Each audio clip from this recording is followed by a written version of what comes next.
Hi friends. तो आज देखा एकक घरे 0.5 थिले सहज वर्ग निर्णय प्रणाली।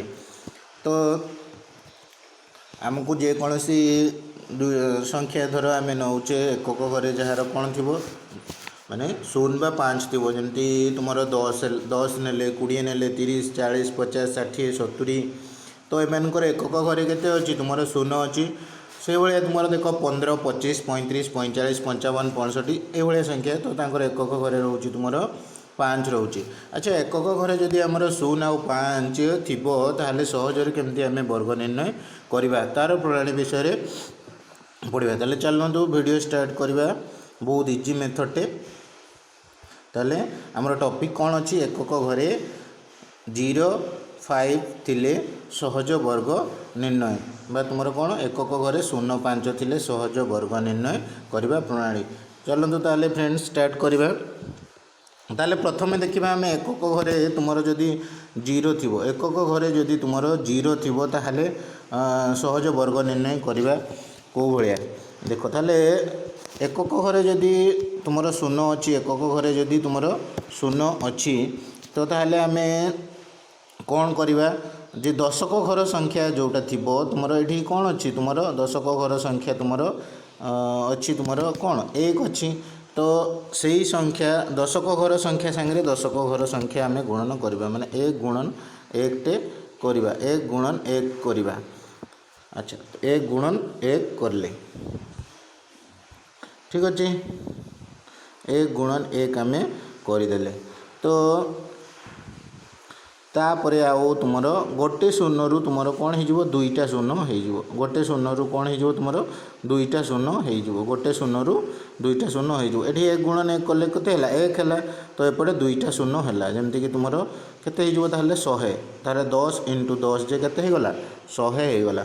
से भाई आम 20 ना 20 दशक घर संख्या हो 2 गुणन 2 करदे के पाइले 4 पाइले।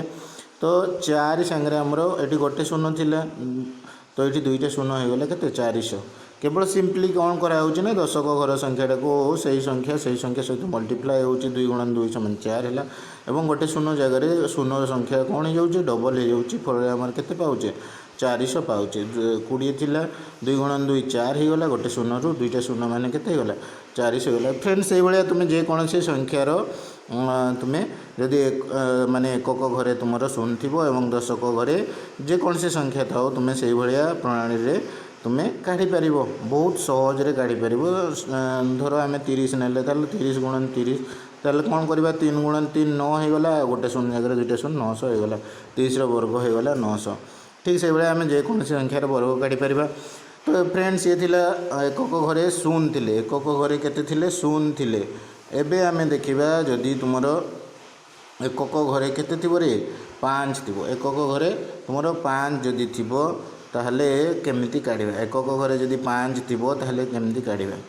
तो आमे एठी कोन करबा एकक घर संख्या को डाहाण पटे लिखि देले 5 गुणन 5 केते हुए रे फ्रेंड्स 25 हुए। तो जो एक दशक घर संख्या रहिला दशक घर संख्या से माने दशक घर संख्या से ही संख्या सहित परवर्ती संख्या को गुणन करा जो से संख्या को परवर्ती संख्या सह गुणन करा जो ताले एठी 15 रो दशक घर संख्या 1 अच्छी तार परवर्ती संख्या केते अच्छी 2 अच्छी ताले 1 गुणन 2 करा गला 1 गुणन 2 करा गला 1 गुणन 2 कले केते होची हमर 200 आ एपटे तुमर डाहाण पटे केते अछि 5 5 25 ताले 225 हला ताले 15 वर्ग फ्रेंड्स केते हला ना 225। से बेले हम देखिबा एबे 25 रो वर्गमूल देखंतु ताले दशक घर संख्या 2 सही संख्या ताले 2 परवर्ती संख्या होची 3 ताले 2 गुणन 3 600 सॉरी 6 आ एपटे रहिला तुमर 5 गुणन 5 केते 25 ताले 625 हला। सिंपली जहाँ होची गुणफल तापड़े केवल डाहाण पटे लिखा 5 गुणन 5 रो गुणफल के 25 ताले 625।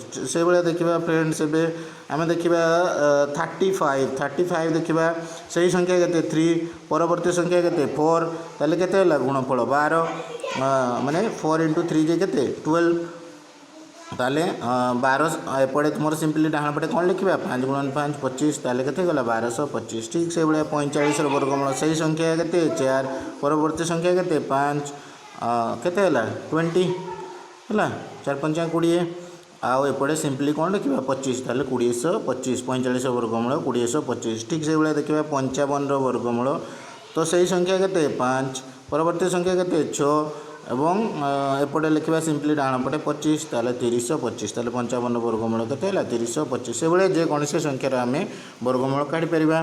तो यही आजिका टॉपिक बहुत बहुत धन्यवाद